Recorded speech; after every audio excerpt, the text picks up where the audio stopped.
Well, good afternoon, brethren. I want to welcome and thank everyone who's tuning in for the broadcast of this week's Sabbath message. Today's message will be delivered by David J. Smith, and it is titled, Will the Real Barack Obama Stand Up? This is part 2. This is the final installment of this series, and I'm your host today, Tim West. The message today is number 1408, part 2, and David J. first delivered this message on August 16th, 2008. Okay, get ready to jot down these dates. I'm about to go over the dates of this year's fall feast days. I will go over them again after today's message. So, moving along, the new moon of the 7th month of God's calendar year should be seen just after sunset on the evening of Saturday, September 16th, 2023, and go through and until sunset the following evening, Sunday, September 17th, meaning that the Feast of Trumpets starts at sunset. The sighting of the new moon will be after sunset, so we have to be prepared at sunset because the Feast of Trumpets is a high day. Now, it's also possible that the sighting will be after sunset the following evening, Sunday, September 17th, but we're going to show the dates for a sighting on the 29th day after the last sighting. We can easily roll all the dates forward one day if it hasn't been seen on the 19th day after, on the 29th day after the last sighting. Okay, let's continue. The next holy day, the Day of Atonement, will begin at sunset on the evening of Monday, September 25th, 2023, and go through and until sunset on Tuesday, the following evening of September 26th. The Day of Atonement is also a high day.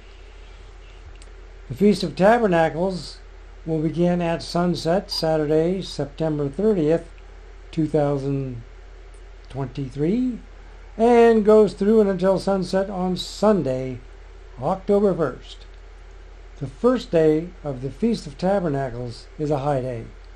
The Feast of Tabernacles is a 7-day event and goes through and until sunset the evening of Saturday, October 7th, 2023, which is also the beginning of the last great day, which goes through and until sunset the following evening of Sunday, October 8th.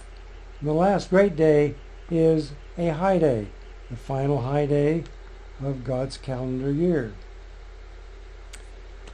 I have posted these proposed dates up on the website, and I'll go over them again after David's message today, which is about to begin here momentarily. So grab something to sip on, some lunch, or your favorite snack. Find a comfortable place to relax and enjoy today's message. Back in 1980, the early part of May, suddenly a Bible appeared before my eyes.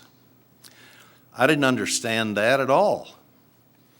But since that Bible appeared before my eyes, and I had been studying up to 14 hours a day many times because I ran my own business and I had the opportunity to do so, after about 2 months, I laid the manuscript down on the desk to start Newswatch Magazine. The Bible disappeared. I knew that God had called me into the ministry. And then later on, 4 men laid hands on me and ordained me officially into the ministry, just like Paul had hands laid upon him. The 4th man prayed to set me aside for the ministry of prophecy. That has happened ever since. And so this ministry, you could say, is a ministry of prophecy. But for those that are called through it, they must be taught also the more spiritual side of the Bible. So today I'm going to continue on a prophetic message that I began This will be part 2 of Will the Real Barack Obama Stand Up? Many times people just don't understand Bible prophecy because they have never been taught that the 12 tribes of Israel were divided after Solomon's death. They were divided into the 10 northern tribes of the house of Israel and into the 2 southern tribes of the house of Judah. There is a differentiation in the Bible between the two in prophetic utterances. King Solomon was given much wealth because he asked for wisdom to rule the kingdom instead of material goods. As time raced by, though, he began to turn his head in other directions than God. He accumulated 1,000 women to himself of all nationalities from around the world. The most beautiful women, but most of them, worshiped idols. When you read 1 Kings chapter 11, verse 8 to 12, this is what God said. Likewise did he for all his strange or foreign wives, which burnt incense and sacrificed unto their gods.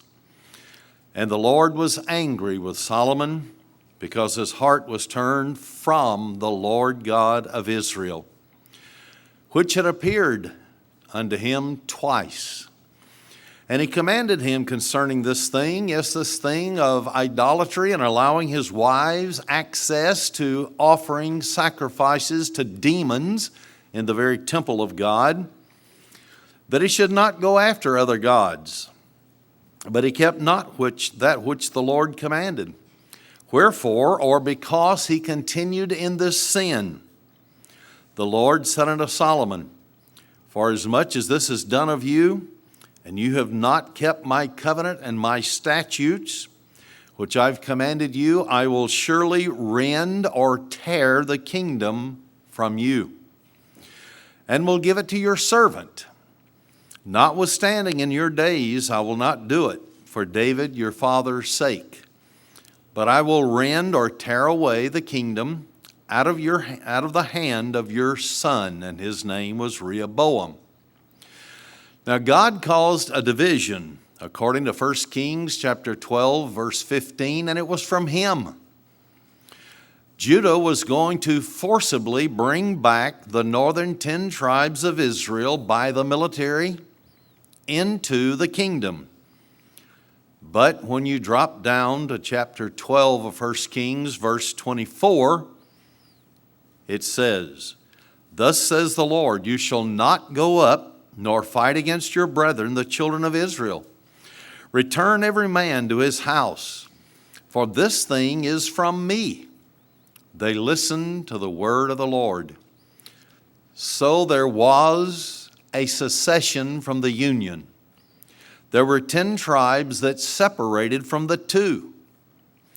Now, if you have a Bible with maps in the front of it, a more expensive Bible, it'll show the northern 10 tribes and the southern 2 tribes. They'll be called the house of Israel in the north and the house of Judah in the south. Now, the house of Israel never once had a king or a leader that obeyed God, never once. So God brought Assyria to conquer them in 721 to 718 BC. They were scattered, they migrated and went across the Caucasus Mountains between the Black and the Caspian Sea, dwelled there for a while and became known as Caucasians. Then they migrated westward and they settled in Western Europe, Britain, Ireland, Scotland, and later on migrated to the United States of America. This is the modern day lost tribes of the house of Israel. And then you had Judah. They are totally separate. They're nicknamed Jews today, And most people believe that they are the only Israelites on the face of the earth because God said He would scatter the house of Israel and they would disappear from history. But at the end time, it would be made known who they were. And there were many people who adopted the religion of Judaism, and they claim to be Jews today also. Now notice what the prophet Daniel was told in chapter 12, verse 4, and the last part of verse 7. But you, O Daniel, shut up the words and seal the book, even to the time of the end. Many shall run to and fro, that's world travel, and knowledge shall be increased. Now notice the last part of verse 7. That it shall be for a time, that's 1 year, times, plural, that's 2 years, and a half, that's a half year, a total of 3½ years. And when he shall have accomplished to scatter the power of the holy people, all these things shall be finished. Incredible advances have come in our day in the fields of electronics and so on. That's just one example of the increase in knowledge that has taken place. Are we in the end times? You bet we are. Can we be looking forward to the time when the scattering of the holy people will take place? Yes, it will not be pleasant, but it is going to happen. The holy people are Israel, according to the Bible. So you have little tiny Judah in the Middle East, and then proselytes, even though there's more Jews, literal, the bloodline of Judah in New York City than there is in all of Israel in the Middle East. Then you have the lost 10 tribes of Israel: Norway, Sweden, Switzerland, part of Germany, Denmark, the Low Countries, the Netherlands, Luxembourg, Holland, Ireland, Scotland, Britain, the United States, Canada, Australia, the Union of South Africa. These are called the holy people because they are descended from the 12 tribes of Israel. Now those working for world government can now number every one and put them into a computer system for instant transfer of funds. No cash will be needed. No coins, no checks. Without taking what Revelation 13:16 to 18 says is the mark of the beast on your right hand or forehead, you can't buy or sell. You'll become a vagabond in the earth unless you have protection from Jesus Christ and His angels. Now, with all this in mind as an introduction, let's continue into the next phase of the message before I get to, will the real Barack Obama stand up? 2 top Illuminati agents in the 1870s and in the 1880s were Albert Pike of Little Rock, Arkansas. Also, Giuseppe Mazzini was head of the military arm. He was from Italy. They completed the plan for the final destruction of the Western world of Christianity and a future nation state they were going to bring into being called international communism. They were to overthrow Russia and establish a seen enemy of the Western world. This would result in the New World Order of Luciferian control over the whole world when they brought those two into conflict and destroyed both of them at the same time. Now the plan called for 3 world wars and many revolutionary wars. Out of the First World War came Russian communism, the seen enemy of the Western world of Christianity.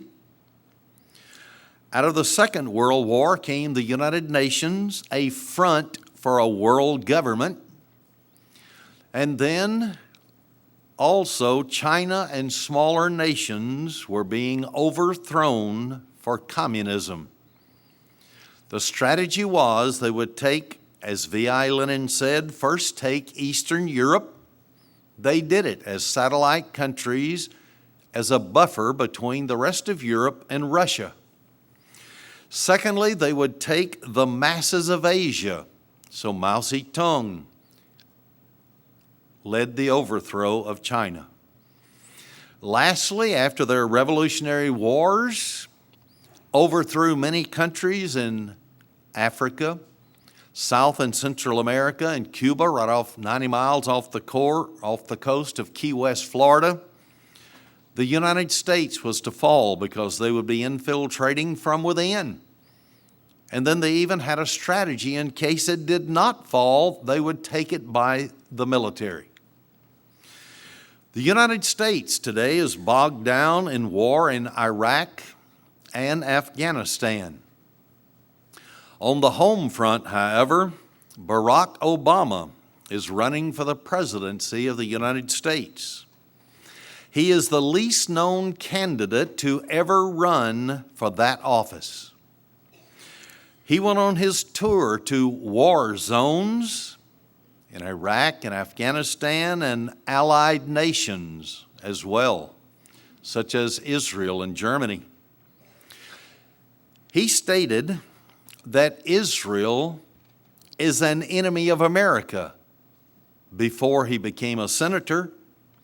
Yet he spoke in Israel about protecting them from their enemies if he became president of the United States. Why would he say something the opposite of what he'd said before? And it's public record. He continued in Germany with his speeches. He stood on the very spot where the occult leader of Germany during World War II, Adolf Hitler, delivered his speeches.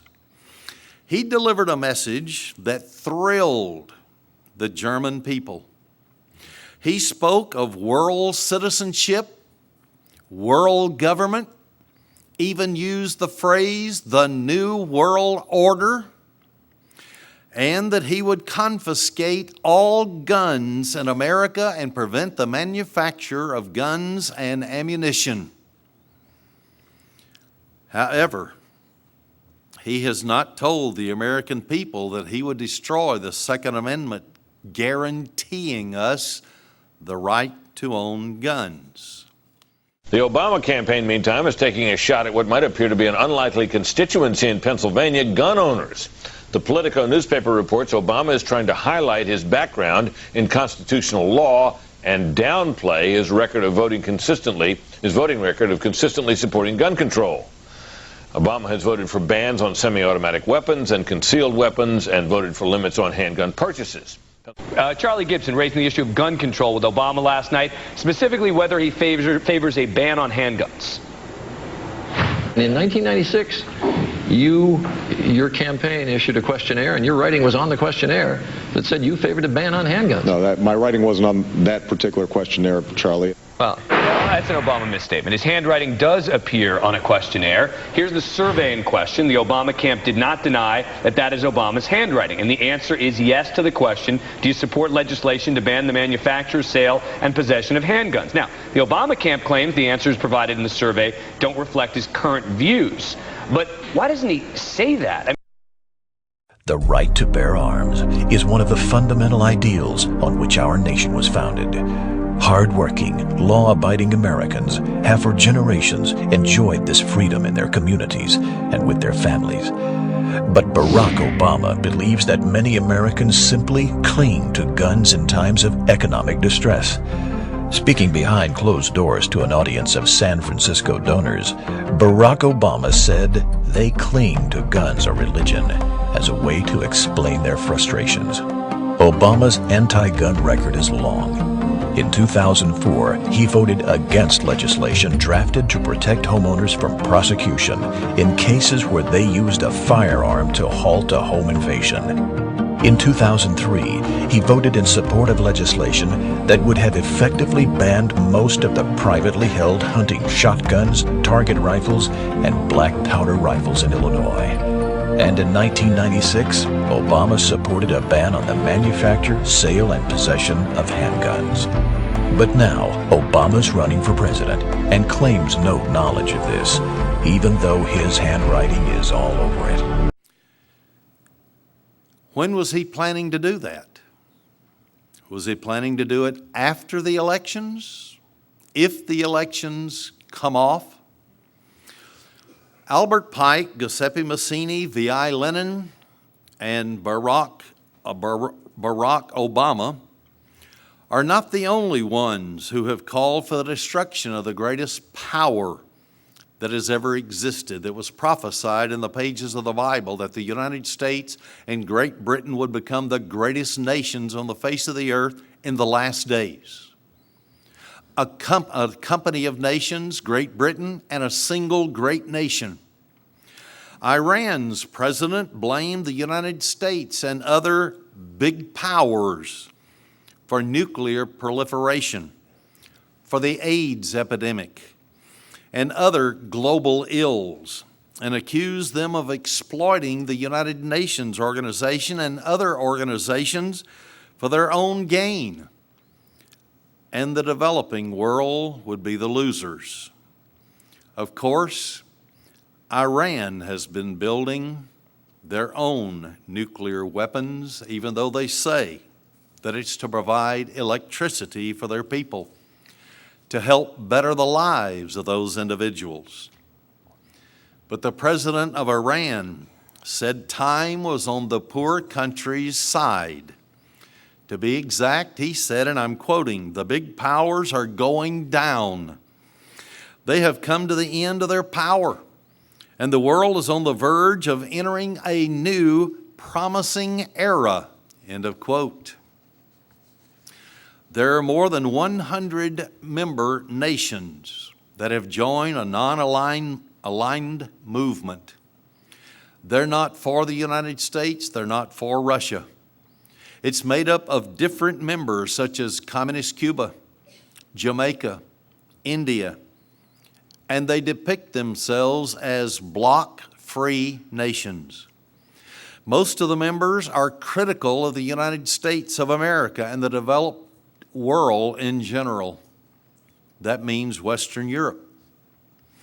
The non-aligned movement of nations released to the Associated Press a statement that reflected their struggle. Quote, "The rich and powerful countries continue to exercise an inordinate influence in determining the nature and direction of international relations, including economic and trade relations, as well as rules governing these relations, many of which are at the expense of developing countries," end of quote. These countries said that they were against certain states that would impose by force upon them coercive measures, actions that they did not want inside of their borders, so that these larger, more powerful nations could achieve their national policy objectives. Now remember, this is 100 countries that have now developed out of this. This statement was a direct slap in the face to the United States of America and to Russia.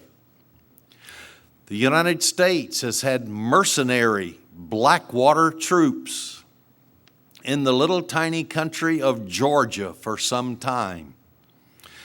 That country borders Russia. Ossetian President's envoy Dmitry Medvedev calls Georgia's military actions the ultimate villainy.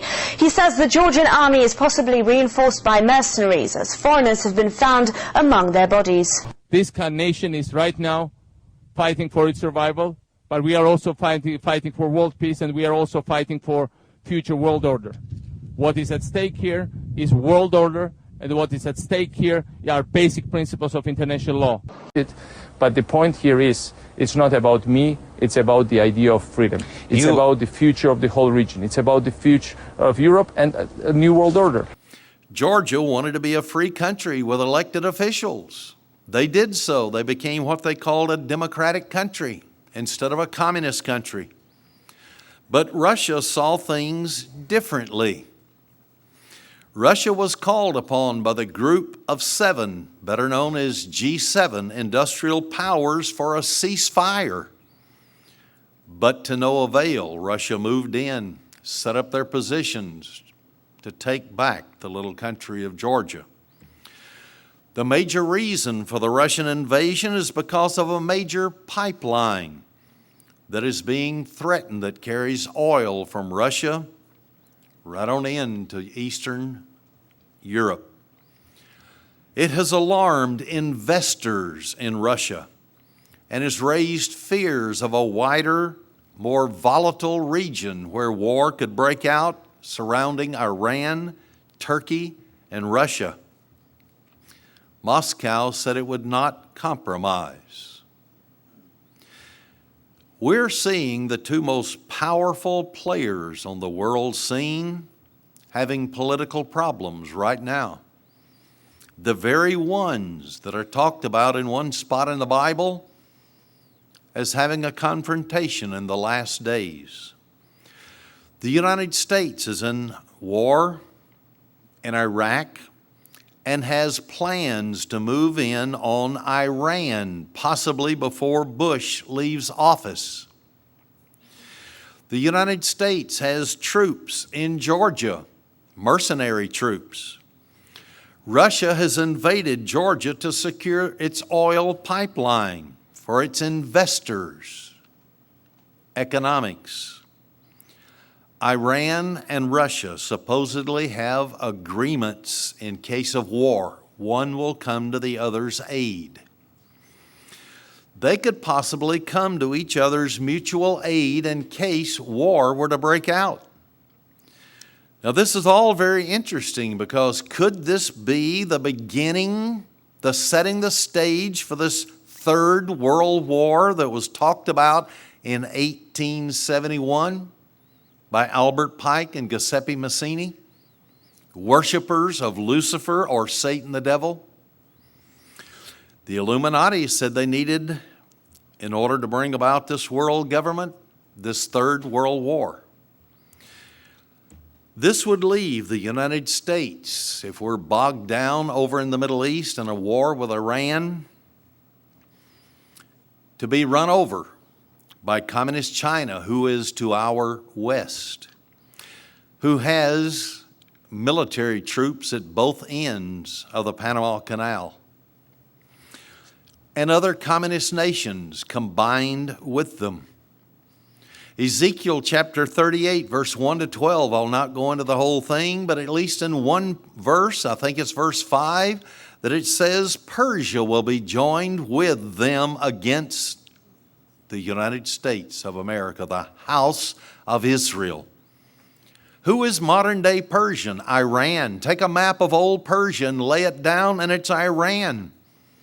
And if the United States moves in on Iran, and Russia now has a pact with them, could the beginning of World War III be right before us very, very soon? So the question becomes, who is this politician named Barack Hussein Obama, who might become the President of the United States, which happens to be part of the 10 lost tribes of Israel? Why would he give speeches in foreign countries rather than in the United States, such as Germany, where they called him the future Messiah?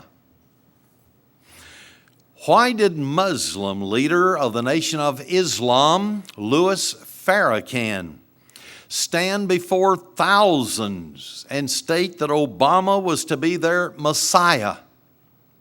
And I'm quoting, the stone that was rejected by the builders, who would now become the capstone, end of his quote. You are the instruments that God is going to use to bring about universal change. And that is why Barack has captured the youth. And he has involved young people in a political process that they didn't care anything about. That's a sign. When the Messiah speaks, the youth will hear. And the Messiah is absolutely speaking. Would God allow Barack to be president of a country that has been so racist, so evil in its mistreatment of Hispanics, Native Americans, Indians, blacks? Would God do something like that? Yeah. Of course he would. That's to show you that the stone that the builders have rejected is becoming the headstone of the corner. This is a sign to you.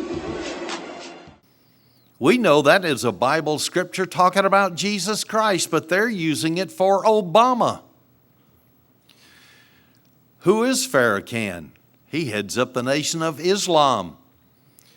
One man who is an expert on Islam says nobody names their son Hussein unless he is Islamic. Are we about to have an Islamic President of the United States?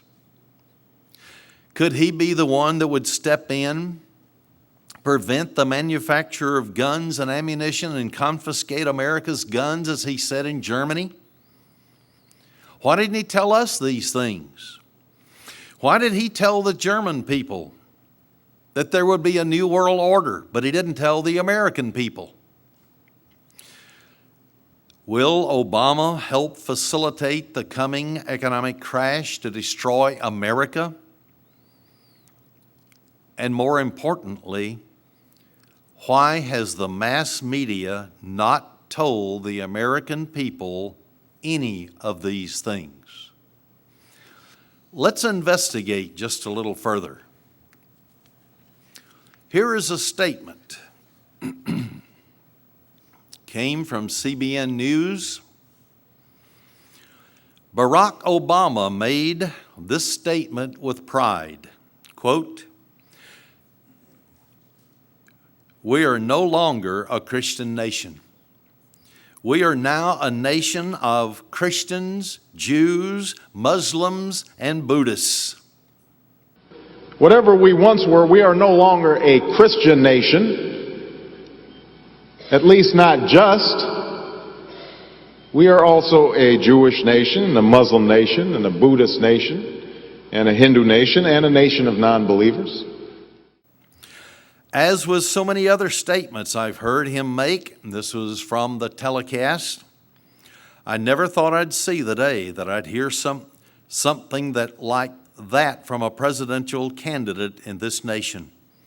To think our forefathers fought and died for the right for the nation to be a Christian nation. And to have this man say with pride that we are no longer a Christian nation. How far this nation has come from what our founding fathers intended it to be. Ronald Reagan said, and I quote, "If we ever forget we are one nation under God, we will be a nation gone under." End of quote. Now let's go into some of the background of this presidential candidate who seems to have the Democratic Party, its nomination for the presidency, locked up. There was a man by the name of Carl Davidson that Barack Obama knows quite well. He was a key supporter of Obama's 1996 Senate in Illinois run. Carl Davidson, don't forget that name. He's a Marxist who in the 1960s had been a national secretary of the Students for a Democratic Society, which was a Communist Front organization.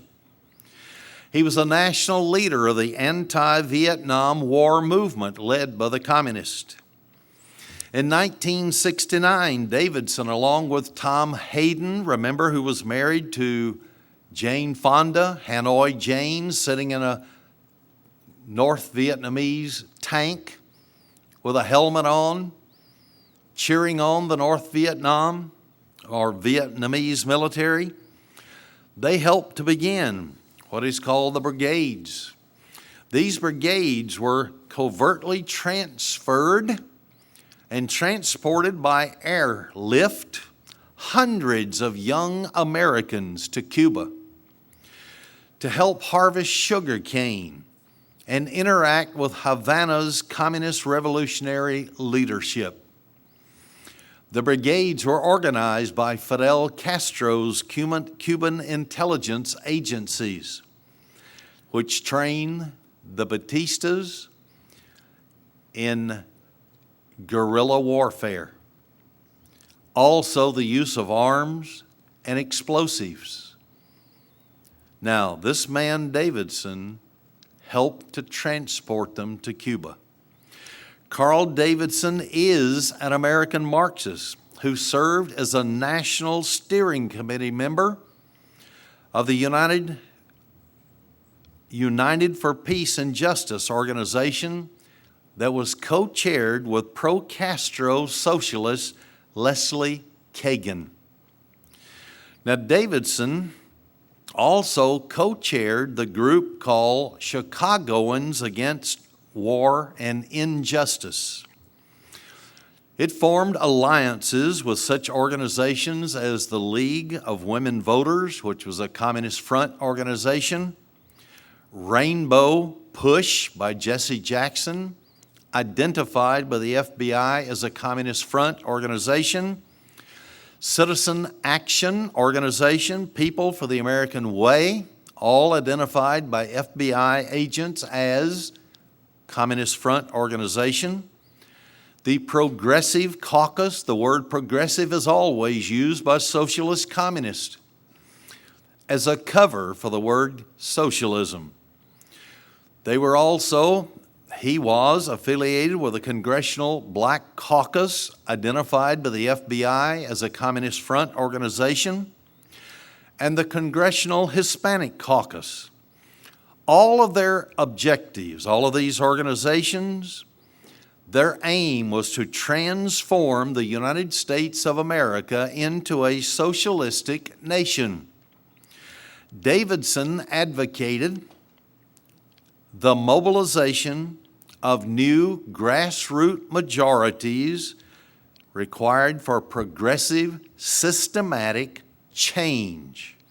Remember that word change, because that's exactly what Obama keeps saying over and over. He is for change.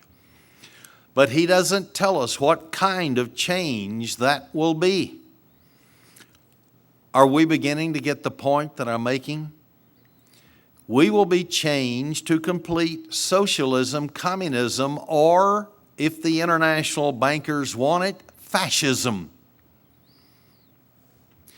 In 1988, Davidson founded the Networking for Democracy, a program which encouraged high school students to engage in mass action aimed at tearing down, and I'm quoting, the old structures of race and class privilege, end of quote, around the world.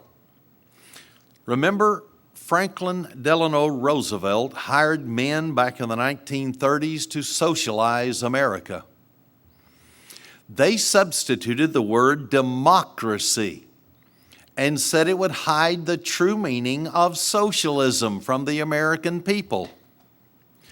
In 1992, Davidson became leader of the newly formed Committee of Correspondence, which was made up of a Marxist coalition of former Maoist followers of Communist China's Mao, Trotskyites of Russia, and members of the Communist Party USA.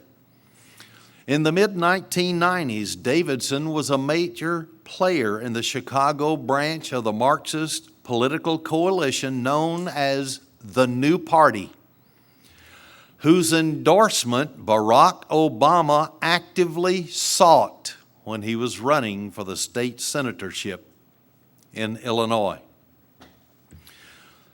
Obama, in 1996, his Senate campaign secured the endorsement of the Democratic Socialists of America.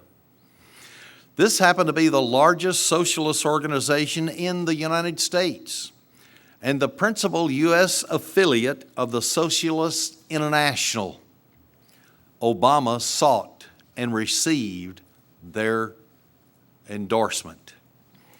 His affiliation with this Democratic Socialists of America has been long-standing.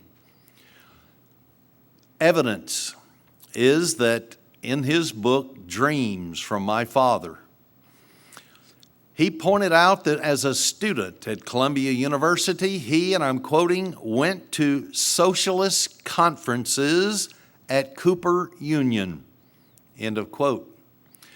Cooper Union was a privately funded college for the advancement of science and art, but it was used from the early 1980s till 2004. It served as the place where the meetings were held by the Socialist Scholars Conference. According to Trevor Loudon, who happens to be a writer, guest speakers at these conferences included members of the Communist Party USA, many of its offshoot organizations, the Committee of Correspondence, as well as Maoists, Trotskyites, black radicals, gay activists, and radical feminists. Now, Obama attended many conferences during his years at Columbia. It was his choice to go to these conferences. In 1998, Obama became a board member of the Chicago-based Joyce Foundation. It's dedicated to radical environmentalism, social justice, all socialist communist terms, prison reform, and increased government funding for social services for minorities. Pure socialism. Now, this is what Barack Obama has been doing in the past before he became a candidate for the United States presidency. No wonder he's the least known of all presidents. If the American people knew all this, he wouldn't get not one vote outside the Communist or Socialist Party. Obama remained a board member for 3 years of this Joyce Foundation, which made grants to such communist socialist front organizations as the Chicago Lawyers Committee for Civil Rights under law, then the Children's Defense Fund of Ohio, the Jane Addams Resource Corporation, all identified by the FBI as Communist Front organizations, the Center on Budget and Policy Priorities, the World Wildlife Fund, the National Wildlife Federation, the Sierra Club Foundation, the National Resources Defense Council, the Isaac Walton League of America, the Rockefeller Family Fund, and many, many, many other Communist Front organizations. Grants were given to all of them with his approval. In 2000, Obama ran against former Black Panther incumbent Congressman Bobby Rush in the Democratic primary for the United States House of Representatives. Rush denounced Obama as an elitist who wasn't, and I can't apologize for his statement, but this is what he said, who wasn't black enough. He meant that he had the elitist background, socialist, white background, not black enough to represent the black community. Rush crushed Obama by a 2-to-1 vote margin. And so Obama returned to the Illinois Senate, and his 4-year term continued. But he also befriended someone else. During the years when Obama was a lecturer at the University of Chicago Law School, he became very friendly with Rashid Khalidi, a professor of Near Eastern languages and civilizations. Obama's radicalism seemed to have become stronger from this relationship. The Los Angeles Times of April 10th, 2008, has reported that Obama had been a friend and frequent dinner companion of Rashid Khalidi, who was a Palestinian American and former Palestinian Liberation Organization spokesman. That's the PLO. The PLO was joined by communist Yasser Arafat and led it. Arafat was a terrorist against Israel. Khalidi is the Edward Said Professor of Arab Studies at Columbia University. Syed, who died in 2003, was a fierce critic of the nation of Israel in the Middle East. He was a close associate of the now dead PLO leader Yasser Arafat. Khalidi held a fundraiser for Obama's congressional bid in 2000. He's also a co-founder of the Arab American Action Network, a group that provides social services to Arab Americans in Chicago. His wife, Mona, was the co-founder, and this Arab American Network, Action Network, also contended that Arab Americans faced wide discrimination in the United States. They also held the view that Israel's creation in 1948 was a catastrophe for Arab people. In 2001 and 2002, while Barack Obama served on the board of the Woods Fund in Chicago, they made grants totaling $75,000 to this Arab network, which had direct ties to the terrorist organization Palestinian Liberation Organization. According to journalist John Batchelor, the vice president of this Arab American Action Network, Ali Abunamah of Electronic Intifad, that's his company, has remembered that Barack Obama spoke out in 1999 against Israeli occupation at a charity event on the West Bank refugee camp. This vice president of the Electronic Intifad has also remembered Mr. and Mrs. Obama at a fundraiser held for a congressman at the Rashid home, where Mr. Obama made very convincing statements in support of the Palestinian terrorist cause. Now, this is all interesting because this is the man that could possibly be the next president of the United States. We saw in Daniel 12, verse 7, there's going to be a scattering of the holy people. What if he is Muslim? What if he is elected? What if they do start their war against Christianity and persecution of Christians, as the fifth seal of the book of Revelation says? Would that lead to a scattering of the power of the holy people when foreigners have now taken over our nation? Isn't it strange that in Obama's July 2008 visit to Israel, that he spoke for the defense of Israel? Is it true that politicians will say anything, even lies, to get elected? Now that's what Saul Alinsky taught, and Obama was trained in Saul Alinsky foundations to be a secret infiltrator, to destroy the government from within. Shortly after Obama's unsuccessful run for Congress in the year 2000, he was deeply in debt. He had little cash at his disposal. He had a stagnant law practice because he had neglected it during the campaigning period.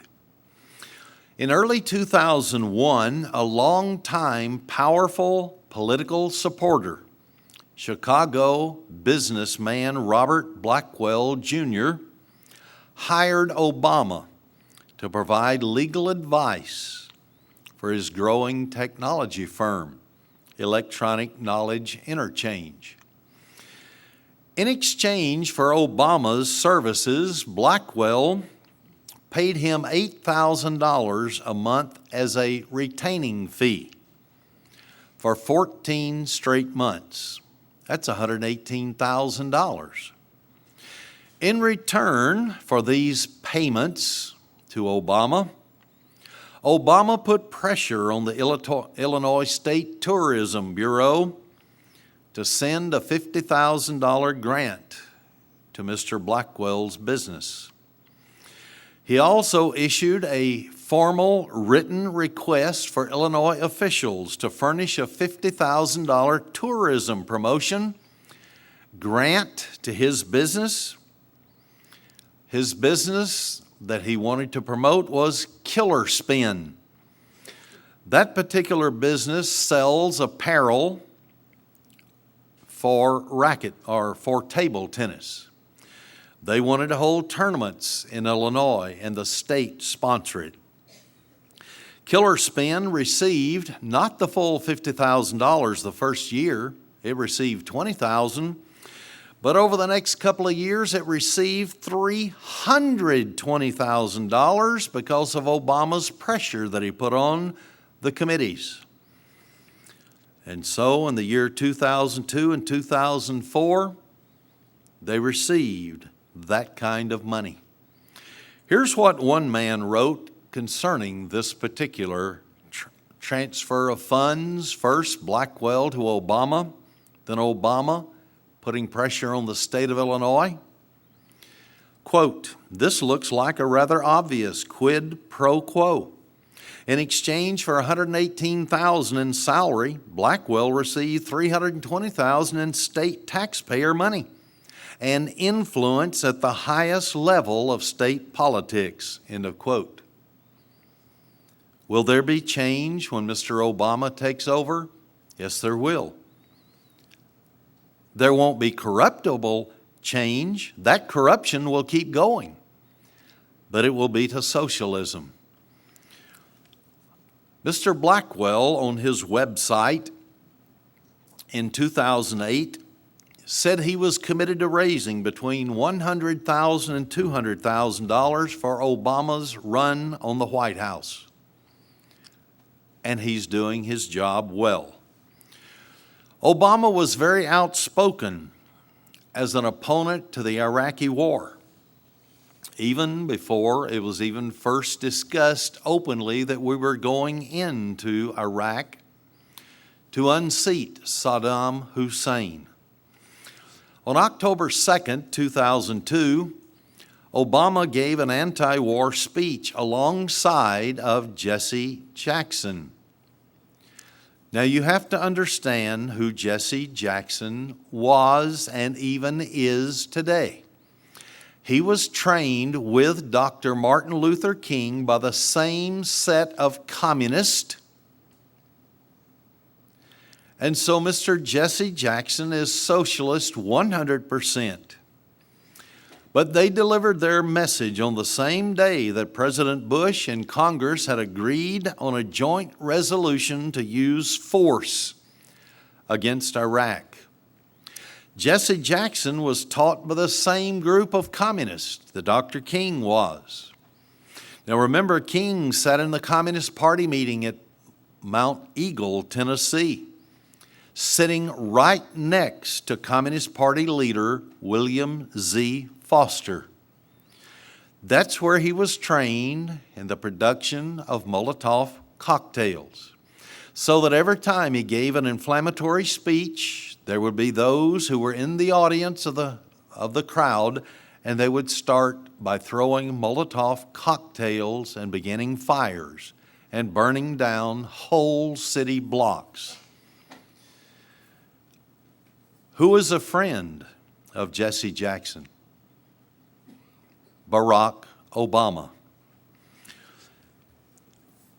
Obama had this to say, quote, "What I'm opposed to is the attempt by political hacks like Karl Rove to distract us from a raise in the uninsured." Well, sure, there's lots of uninsured people in America. A rise in the poverty state. Yes, it's getting worse. We know that. Welfare state always sends people into depravity. A drop in the median income. Yes, the transfer of businesses to other countries always drops the income.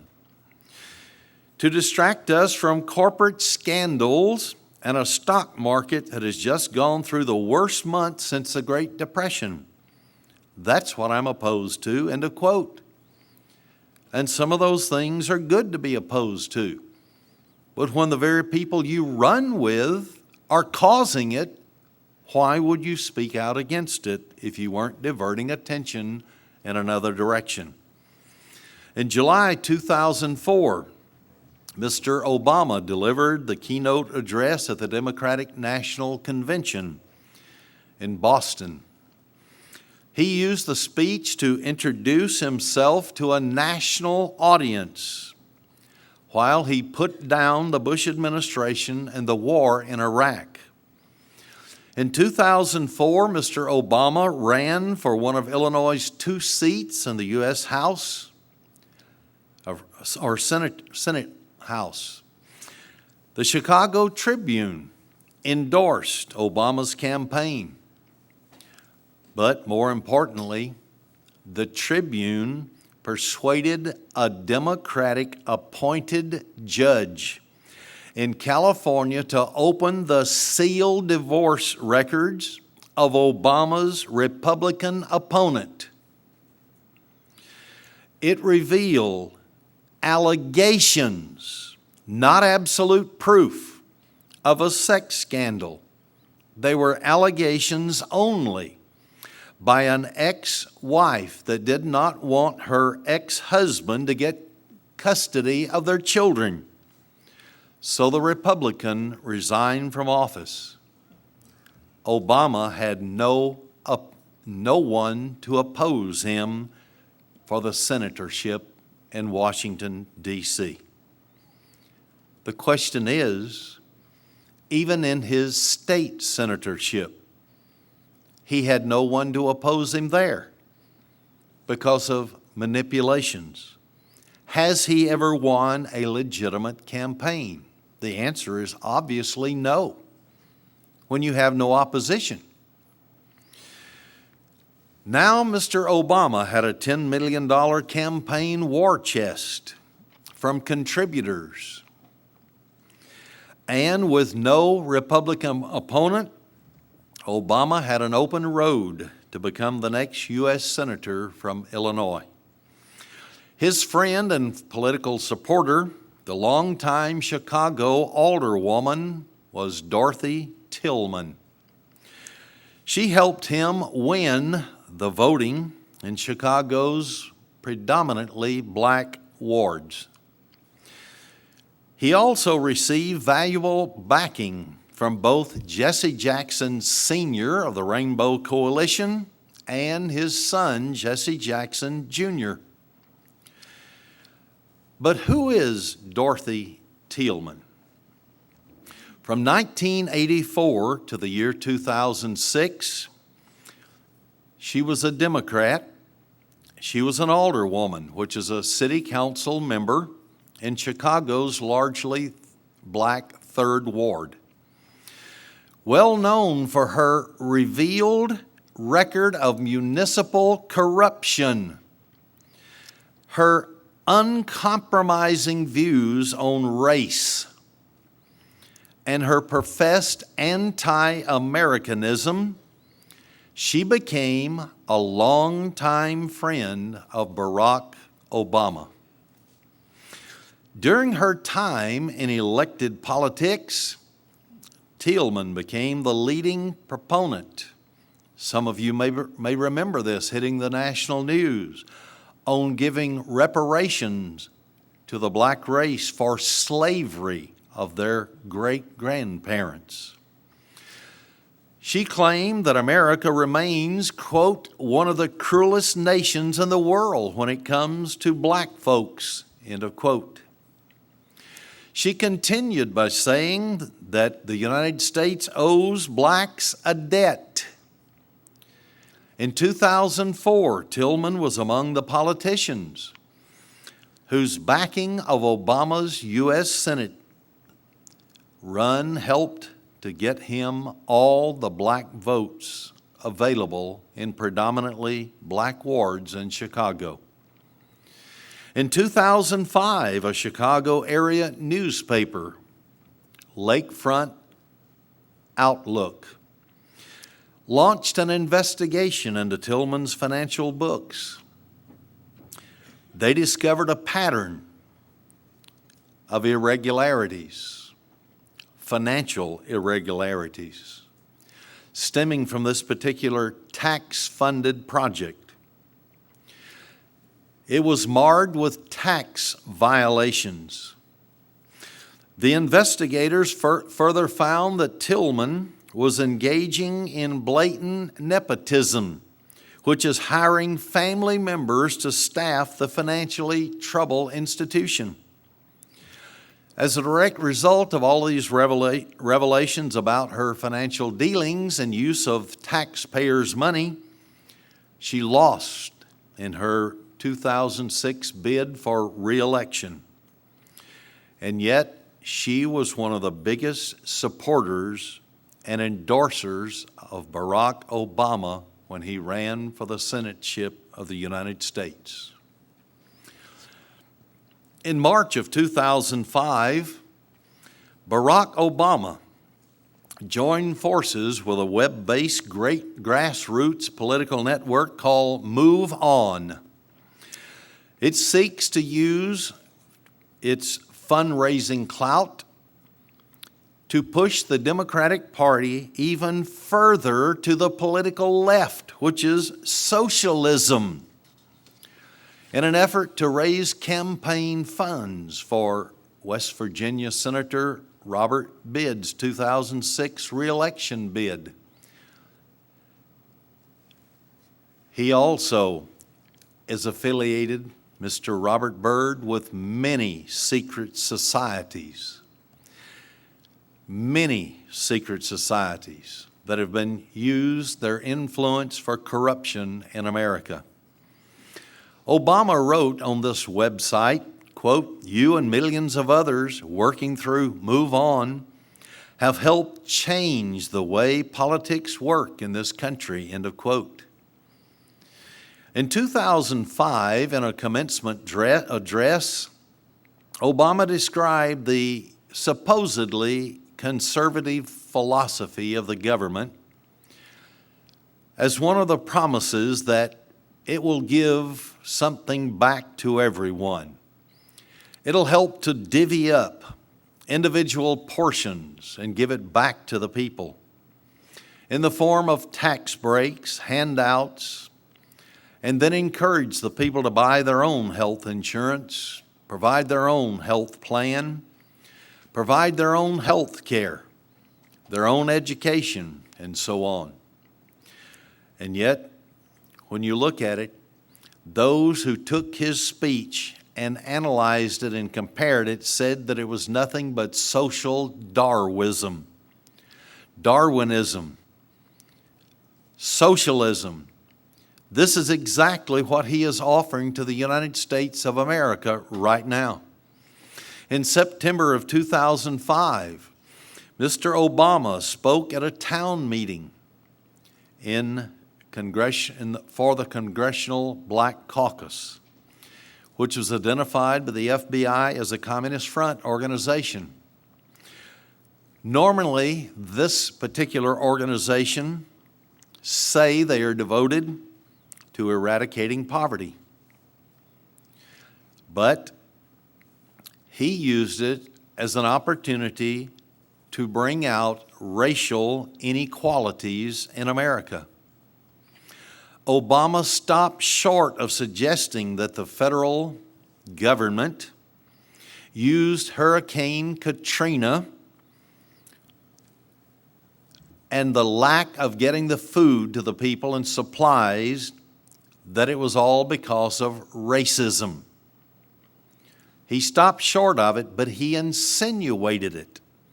And those who analyzed his speech said that it was obvious that he himself came from a racist background and he is a racist. That's what that email from Kenya stated, that the American people did not know about him. But there is someone else that's very interesting that he has set up camp with. In December of 2006, Obama, who by then was contemplating a run for the presidency, met in New York with billionaire, yes, that's a B as in billion, financier George Soros. Soros had previously hosted a fundraiser for Obama during his 2004 campaign for the United States Senate. One of the most powerful men on earth, Soros is a hedge fund manager who has amassed a personal fortune estimated at $7.2 billion. His management company controls billions in investors' assets. Since 1979, Soros Foundation Network, and his flagship of all his networks is Open Society Institute.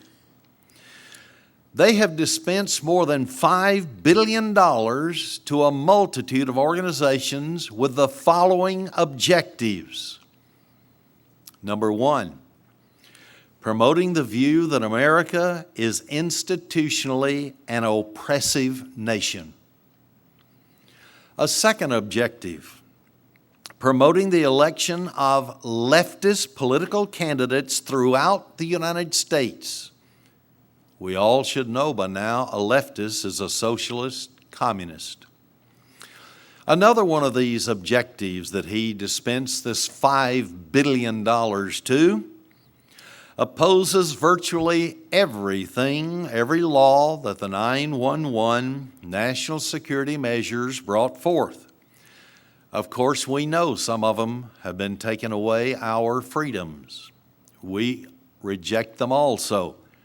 But they were told to engage in actively pursuing the promotion that these were illegal acts.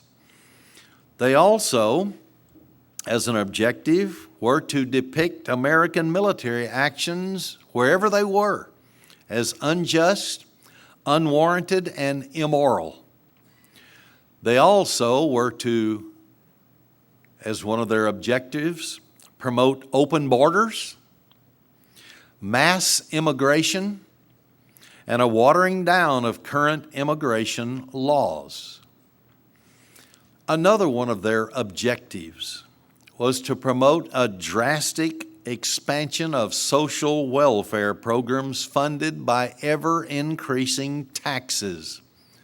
Less money left in our pockets to pay for the welfare programs. And then another objective that all of these had in common was promoting social welfare benefits and amnesty for illegal aliens. But they have so many different organizations, you think this one is the bad organization, then they have another one over here and another one over here, and you can't keep up with all of them. Another objective was to defend suspected anti-American terrorists and their abettors, those who aided and abetting them. Another objective was to finance the recruitment and training of future activist leaders of the political left, socialist. Another one of their objectives that he spent $5 billion giving to was the advocating Americans unilateral, that means we, the United States only, disarm. That's what the communists have been wanting for years. W. Cleon Skousen said that in his book, The Naked Communists, one of their 45 objectives. It was to get the United States to disarm. Well, then if the rest of the world has military, how will we defend ourselves? It's obvious, we won't. But another one of those points and objectives was the opposition of the death penalty in all circumstances. Another objective was to promote socialized medicine in the United States. Another objective, promoting the tenets of radical environmentalism. Why would they do that? Radical environmentalism. The objective, according to Michael Berliner, who is an expert on this, says that their objective is not to clean up the air or clean the water, but to the demolition or destruction of the technological industrialized society. Put us back in the Stone Age. Then another objective was to bring American foreign policy under the control of the United Nations. Who is to be the head of the military of the United Nations by agreement at all times? A communist, Russian. Another one of their objectives was to promote racial and ethnic preferences in education and the business world alike. Now, on January 16th, 2007, Mr. Barack Obama announced the creation of a presidential exploratory committee.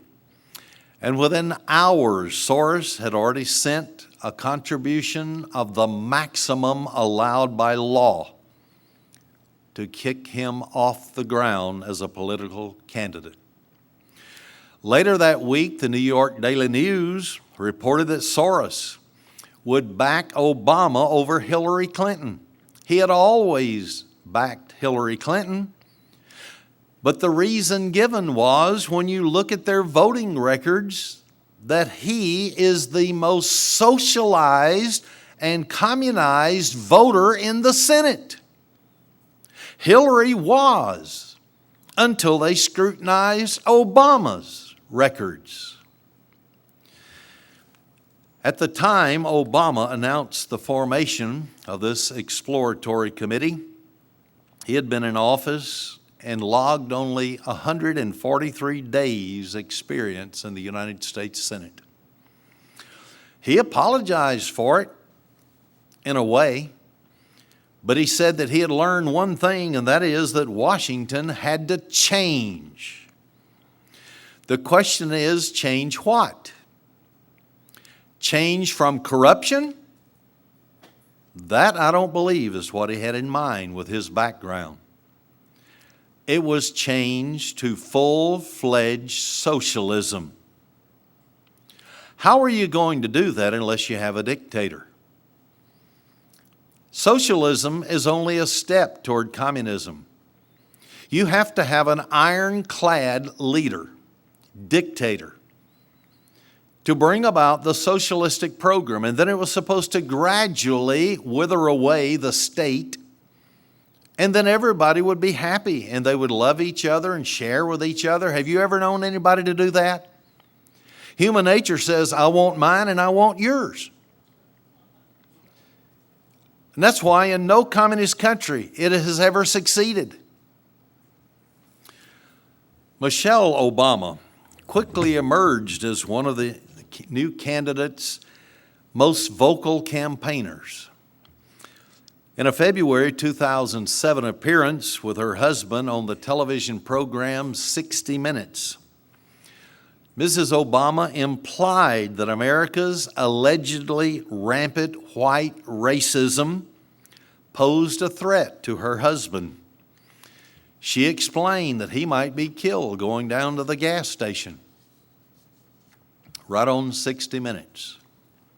Because the realities are is that, as a black man, Barack can get shot going to the gas station.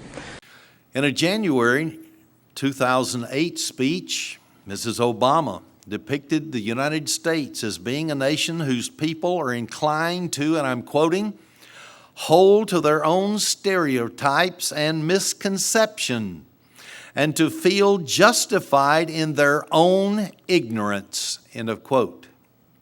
Folks don't like to change. They like feeling safe, whether it's right or wrong. People like their fear. Fear makes people feel comfortable. Because at least I know I'm afraid of something. Let's guard against the something I'm afraid of. We don't like being pushed outside of our comfort zones. You know it right here on this campus. Folks are sitting at different tables, y'all living in different dorms. I was there. Y'all not talking to each other. Taking advantage of the fact that you're in this diverse community. Because sometimes it's easier to hold on to your own stereotypes and misconceptions. It makes you feel justified in your ignorance. That's America. Want to vote for him? Calling you ignorant? During a February 18th, 2008 speech in Milwaukee on behalf of her husband's campaign, she declared, and I'm quoting, "For the first time in my adult lifetime, I'm really proud of my country, not because Barack has done well, but because I think people are hungry for change," end of quote. Let me tell you something. For the first time in my adult lifetime, I'm really proud of my country. And not just because Barack has done well, but because I think people are hungry for change. In March 2008, a New Yorker profile quoted Mrs. Obama as saying in a speech that was made in South Carolina that the United States is just downright mean. And yet we have given more to foreign aid to other nations than any country in the history of the world. Yet we're downright mean. We give more to charitable organizations, whether it's churches or anything else, than any other nation on the face of the earth. But America is downright mean.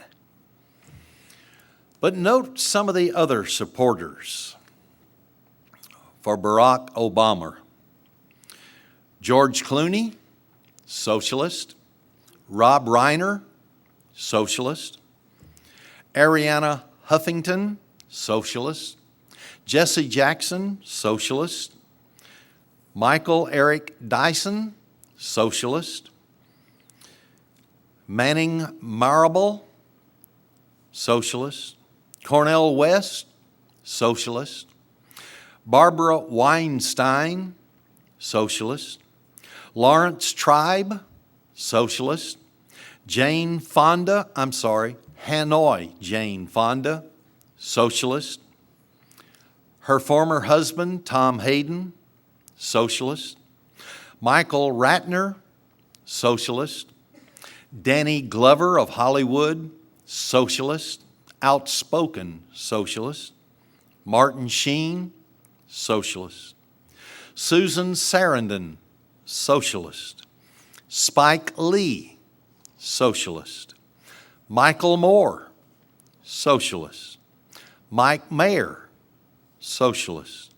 Bruce Springsteen, socialist. Ted Kennedy, socialist. John Kerry, socialist. John Conyers of Congress, socialist. Luis Gutierrez, socialist. Barbara Lee, socialist. Major Owens, socialist. Jan Schakowsky, socialist. Bobby Rush, former Black Panther and socialist. The Whole Acorn organization, founded by Saul Alinsky's Alliances, socialist. Without exception, all of his major contributors and supporters are socialist. Well, hello again, brethren. Thank you for joining us, and I hope everyone enjoyed today's message titled, Will the Real Barack Obama Stand Up? This was part 2, the final installment of this series. So let's get ready to take some notes if you haven't already. I'm going to recap this year's proposed fall feast dates. Excuse me. Now, with the new moon sighting that started the 6th month of God's calendar year being seen and witnessed here and in Jerusalem on the evening of Friday, August 18th. So the new moon of the 7th month of God's calendar year will be visible just after sunset on the evening of Saturday, September 16th, which will be 29 days since the last sighting, or just after sunset on the following evening of Sunday, September 17th, which would be 30 days since the last sighting. We're going to go over these dates based on a sighting of the evening of the 29th day after the last sighting. So, weather permitting, it should be seen just after sunset on the evening of Saturday, September 16th. The sighting will indicate that the Feast of Trumpets already started back there at sunset. So we have to be prepared ahead of time, because the new moon will not be visible until another 20-30 minutes or so after sunset. And if it is seen, then the Feast of Trumpets started at sunset some 20 or 30 minutes ago. The Feast of Trumpets starts prior to the new moon sighting. Therefore, the Feast of Trumpets will begin at sunset on Saturday, September 16th, 2023, and go through until sunset the following evening of Sunday, September 17th, and the Feast of Trumpets is a high day.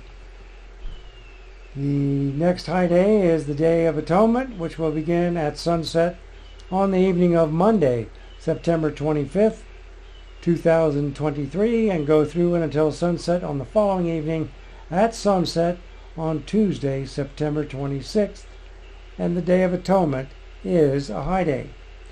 The first day of the Feast of Tabernacles will begin at sunset, Saturday, September 30th, 2023, and goes through until sunset the following evening of Sunday, October 1st, and the first day of the Feast of Tabernacles is a high day.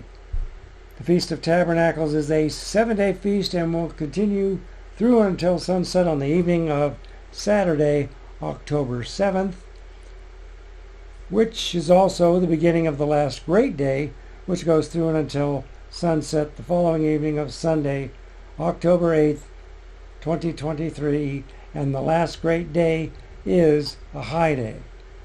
And I've posted all these proposed dates on the screen here, and I also posted them on the website, newswatchmagazine.org.